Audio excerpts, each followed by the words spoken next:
এই গরমে রান্নাঘরে কাজ করতে অনেকটা বিরক্তি লাগে। তাই আমরা সবাই যদি একটু বুদ্ধি খাটিয়ে কাজ করি না, তাহলে রান্নাঘরের কাজগুলো খুবই দ্রুত, সহজ ও সুন্দরভাবে করতে পারি। তো আজকের এই ভিডিওতে আমি ঠিক তেমনই 10টি কিচেন টিপস শেয়ার করেছি। আশা করছি আমার প্রিয় আপু কিংবা নতুন গৃহিণীদের আমার এই টিপসগুলো খুবই কাজে আসবে। তো চলুন আর কথা না বাড়িয়ে প্রথম টিপসটি কি সেটা দেখে নিই। গরমের দিনে ধনেপাতা একদম ভালো থাকে না। আর দেখুন এই ধনেপাতাগুলো আমার আজকেরই কেনা, তারপরে দেখুন কেমন যেন পাতাগুলো শুকিয়ে গেছে, মানে তেমন একটা সতেজ দেখাচ্ছে না। তো এই ধনেপাতাগুলো একদম তরতাজা কিভাবে করবেন সেই টিপসটাই আমি আপনাদের সাথে শেয়ার করব। তো প্রথমে ধনেপাতাগুলো বাজার থেকে এনে ব্যবহার করার আগে একটা পাত্রে কিছু পরিমাণ পানি নিয়ে নেবেন। তারপর 15 থেকে 20 মিনিট পর ভিজিয়ে রাখার পর দেখবেন আগের তুলনায় ধনেপাতাগুলো অনেকটা তরতাজা হয়ে গেছে। এখন আপনারাই দেখুন 15 মিনিট এই ধনেপাতাগুলো আমি পানিতে ভিজিয়ে রেখেছিলাম, আর দেখুন এর মধ্যেই ধনেপাতাগুলো কতটা সতেজ এবং তরতাজা দেখাচ্ছে। গরমের দিনেও লেবু খুব একটা ভালো থাকে না, নষ্ট হয়ে যায় কিংবা শুকিয়ে যায়। তাই গরমের দিনে লেবু ভালো রাখার সবচেয়ে সহজ এবং সঠিক পদ্ধতি হচ্ছে এই পদ্ধতিতে। কি করতে হবে, প্রথমে একটা হাঁড়ি বা একটা বোলের মধ্যে বেশি পরিমাণে পানি নিয়ে নেবেন। তারপর লেবুগুলো সেই পানির মধ্যে ডুবিয়ে রাখবেন। তারপর রুমের যে কোনো একপাশে রুম টেম্পারেচারে রেখে দিবেন। দেখবেন 15 থেকে 20 দিন একদম কচকচে থাকবে লেবুগুলো, কোনো রকম নষ্ট হবে না, নরম হয়ে যাবে না, শুকিয়ে যাবে না। আর যদি নর্মাল ফ্রিজে রাখেন তাহলে কয়েক মাস পর্যন্ত একদম আগের মতোই সতেজ সবুজ দেখাবে। তো বন্ধুরা, টিপসটি ভালো লাগলে লাইক দিয়ে সম্পূর্ণ ভিডিওটি কন্টিনিউ করবেন। আর যারা আমার চ্যানেলটিতে আজকে নতুন ভিজিট করেছেন, এমন নতুন নতুন আরও টিপস পেতে চ্যানেলটি সাবস্ক্রাইব করে রাখতে পারেন। তো চলুন এখন পরবর্তী টিপসটি কি সেটা দেখে নিই। অনেক সময় দেখা যায় মাছগুলো যদি নরম হয়, সেই মাছগুলো ভাজতে গেলে সুন্দরভাবে ভাজা যায় না, উল্টাতে গেলে ভেঙে যায়। তাই এখন থেকে মাছ ভাজার আগে প্যানে তেলের মধ্যে সামান্য পরিমাণ আটা বা ময়দা ছিটিয়ে দিবেন। তারপর মাছ ভেজে নেবেন। দেখবেন একটা মাছও ভাঙবে না, সুন্দরভাবে উল্টাতে পারবেন। আর অল্প তেলে ভেজে নিতে পারবেন, খুব বেশি তেল দেওয়ার প্রয়োজন হবে না। আর এতে করে তেলের অপচয়টাও কম হবে। আমি প্রতিদিন আমার রান্নাঘরের কাজগুলি ঠিক যেভাবে করে থাকি সেটাই আপনাদের সাথে শেয়ার করেছি। এখন চলে যাচ্ছি পরবর্তী টিপসে। এখন আর কেউ কষ্ট করে মশলা বেটে খেতে চায় না। রেডিমেড প্যাকেটে পাওয়া যাচ্ছে সব ধরনের মশলাগুলো, কিন্তু বাটা মশলার যে স্বাদ সেটা কিন্তু পাওয়া যায় না। তো বাটা মশলার স্বাদ পেতে এখন থেকে রান্নার কিছুক্ষণ আগে হলুদ, মরিচ, ধনিয়ার এই শুকনো গুঁড়াগুলোর মধ্যে সামান্য একটু পানি দিয়ে ভিজিয়ে রাখবেন। তারপর রান্না করবেন, দেখবেন সেই বাটা মশলার স্বাদই পাবেন। অনেকেই বলেন যে সবুজ শাকসবজি রান্না করার পর কেমন যেন ফ্যাকাশে হয়ে যায়, আগের মতো সবুজ থাকে না সবজিগুলো। তার জন্য কী করতে হবে, যে কোনো শাকসবজি রান্না করার সময় প্রথমেই লবণ দিবেন না। যখন সবজিগুলো সিদ্ধ হয়ে যাবে তারপর লবণ দিবেন। এতে করে দেখবেন যে সবজির রং ঠিক আগের মতোই সবুজ থাকবে। আর আপনারা দেখে বুঝতেই পারছেন আমি ঢেঁড়সগুলো সিদ্ধ হওয়ার পর কিন্তু লবণটা ব্যবহার করেছি। আর এতে করে দেখুন ঢেঁড়সের কালারটা ঠিক আগের মতোই সবুজ রয়েছে। শুধু ঢেঁড়স নয়, যে কোনো সবুজ শাকসবজি রান্না করবেন এভাবে, দেখবেন রংটা একদম আগের মতোই সবুজ থাকবে। ডাল রান্না করার সময় ডালের ফোড়নে কি কখনো মিষ্টি জিরা বা মৌরি দিয়েছেন? এখন থেকে ডালের ফোড়নে সামান্য একটু মৌরি বা মিষ্টি জিরা দিয়ে তারপর বাগার দিবেন। দেখবেন এতে করে ডালের স্বাদ দ্বিগুণ পরিমাণে বেড়ে যাবে। আর এভাবে যদি একবার আপনি ডাল রান্না করেন না, সবাই চেটেপুটে খেয়ে ফেলবে এবং আপনাকে প্রতিদিন এভাবেই ডাল রান্না করতে বলবে। বিশ্বাস করেন, আমি যেদিন থেকে ডাল এভাবে রান্না করেছি সবাই আমার ডালের খুবই প্রশংসা করেছে।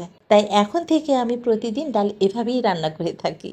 আশা করছি এখন থেকে আপনারাও ডাল এভাবেই রান্না করবেন। চিচিঙ্গা কাটতে যেয়ে অনেকটা সমস্যা পড়তে হয়। উপরে খোসাটা কিভাবে ছাড়াবেন সেটা বুঝতে পারেন না। অনেকেই আছেন চিচিঙ্গা কাটার সময় বটি বা পিলার দিয়ে কেটে থাকেন। এতে করে যে উপরে খোসাটা আছে অনেকটা কিন্তু লোকসান হয়। তাই এখন থেকে আপনি যদি একটা ছুরি দিয়ে ঠিক এভাবে উপরে যে একটা খসখসে অংশ সেটাকে এভাবে যদি চেষে নেন, তাহলে দেখবেন কোনো রকম অপচয় হবে না। এবং এভাবে কেটে নেওয়ার পর আপনি যদি রান্না করেন তাহলে এই চিচিঙ্গাটা খেতে খুবই সুস্বাদু লাগবে। এবং রান্না করার পর দেখবেন চিচিঙ্গার রংটাও ঠিক একদম আগের মতো সবুজ থাকবে। শপিং করার সময় শাড়ি, শার্ট, পাঞ্জাবির সাথে এই ধরনের বক্স বা প্যাকেটগুলো না থাকে। তো আমার বাসায় অসংখ্য পরিমাণে এই ধরনের বক্স রয়েছে। তো আমি এগুলো কী করি, ফেলে দিই না, আমি রেখে দিই। সংসারের বিভিন্ন কাজে আমি ব্যবহার করে থাকি। তো দেখুন, তো রান্নাঘরে যে আমরা বিভিন্ন ধরনের তেল, ঘি, মধু এগুলো রাখি না, এগুলো থেকে কিন্তু অনেকটা তেল চিটচিটে হয়ে যায়, জায়গাটা নোংরা হয়ে যায়। যদি এই বক্সগুলো আপনি এইভাবে রেখে তেলের বোতল বা ঘি, আচার, মধু আমি যে রেখে থাকি না আমার রান্নাঘরে, সেই জায়গাটা অনেকটা আঠালো চিটচিটে হয়ে যায়, তখন জায়গাটা নোংরা হয়ে যায়। যদি এইভাবেই রাখি না, দেখবেন যে জায়গাটা একদম ক্লিন থাকে আর দেখতেও কিন্তু অনেকটা গোছানো লাগে, সুন্দর লাগে। আর এভাবে রাখলে জায়গাটাও একটু সরিয়ে নিয়ে তারপরে ক্লিন করা যায়। আর যদি এটা না থাকে না, ওই জায়গাটা ধরাই হয় না, তেল চিটচিটে থাকার কারণে ওই জায়গাটা নোংরা হয়ে যায়। যদি এইভাবে রাখেন তাহলে দেখবেন জায়গাটা একদম ক্লিন থাকে। এটাকে জাস্ট একটু সরিয়ে নিলেই মোছা যাবে। আর দেখুন এখন রাখার পর কতটা সুন্দর লাগছে জায়গাটা। আর যখন ময়লা হবে তখন আবার এটা চেঞ্জ করে দিতে পারবেন। তো আমার এই আইডিয়াটা কেমন লেগেছে অবশ্যই কিন্তু জানাবেন। আমরা যখন আস্ত একটা ভিম বার ব্যবহার করি তখন সেই ভিম বারের মধ্যে পানি পড়ে সেটা গলে যায় এবং অনেকটা লোকসান হয়। আর কিছুদিনের মধ্যেই দেখা যায় সেটা শেষ হয়ে যায়। তো বাজার থেকে এনে ভিম বারটা প্রথমেই আপনি খুলে এভাবে যদি পিলার দিয়ে একটু একটু করে আপনি প্রতিদিন যতটুকু লাগে ধোয়ার জন্য একটু একটু একটু করে নিয়ে আপনি একটা বাটিতে সামান্য একটু পানি মিশিয়ে আপনি ব্যবহার করেন, দেখবেন অনেকগুলো হাঁড়ি পাতিল আপনি ধুতে পারবেন এই সামান্য একটু ভিম বার দিয়ে। আর এতে করে আপনার অপচয় হবে না, আর মাসের পর মাস আপনি একটা ভিম বার ব্যবহার করতে পারবেন। শুধু মাস না, বছর চলে যাবে এই একটা ভিম বারে। আর এতে করে সংসারের অনেকটা খরচও কমে যাবে। তো আজকের সর্বশেষ টিপসটি কি চলুন দেখি। আমাদের বাসায় দই, মিষ্টি, আইসক্রিমের বিভিন্ন ধরনের এই ধরনের বক্সগুলো কিন্তু থাকে। তো আমরা কী করি, অনেক সময় দেখা যায় যে এগুলো আমরা ফেলে দিয়ে ব্যবহার করতে পারি না, কারণ মুখগুলা অনেক সময় দেখা যায় এগুলোর ঢাকনাগুলো ফেটে যায় বা ভেঙে যায়, নষ্ট হয়ে যায়। তখন আমরা কী করি, সেগুলো ফেলে দিই। আমি কিন্তু এগুলোও ফেলে দিই না, বিভিন্ন কাজে ব্যবহার করে থাকি। তো এগুলো আমি এখন কী কাজে ব্যবহার করছি দেখুন।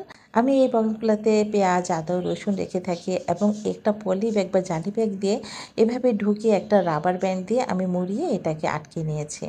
তারপর আমি এটাকে দেখুন কীভাবে ব্যবহার করেছি। এখন দেখুন কি সুন্দর হয়ে গেছে। তো খুব সহজেই এখন ব্যবহার করা যাবে, এখান থেকে পেঁয়াজ, রসুন বের করা যাবে। আর এভাবে যদি আপনি রান্নাঘরে একপাশে রেখে দেন না, দেখবেন যে আদা, পেঁয়াজ, রসুনগুলো একদম নষ্ট হবে না, একদম ভালো থাকবে। অনেক দিন পর্যন্ত আপনি ভালো রাখতে পারবেন এবং খুব সহজেই ব্যবহার করতে পারবেন। তো এই আইডিয়াটাও কেমন লেগেছে অবশ্যই জানাবেন। তো এই ছিল আমার আজকে 10টি কিচেন টিপস।